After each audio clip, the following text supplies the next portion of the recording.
একবার বিশ্বনবীর কাছে আম্মা জান আয়েশা বসে আছেন। আয়েশা বলছেন, ইয়া রাসূলুল্লাহ, ইয়া হাবিবাল্লাহ, আমার জন্য দোয়া করেন।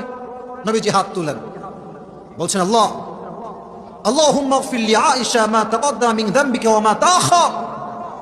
হে আল্লাহ, তুমি আয়েশার অতীতের গুনাহ, পরের গুনাহ সব মাফ করে দাও। সুবহানাল্লাহ নাই? এটা শুনে আয়েশা এত খুশি, আমার দিকে তাকান, এমনি খুশিতে খাটে শুয়ে পড়ছে, এমনি খুশিতে। নবী হে, এত সুন্দর দোয়া, অতীতের গুনাহ মাফ, ভবিষ্যতের গুনাহ মাফ, খুশিতে বাগবাগুম হয়ে গেছে। ইস!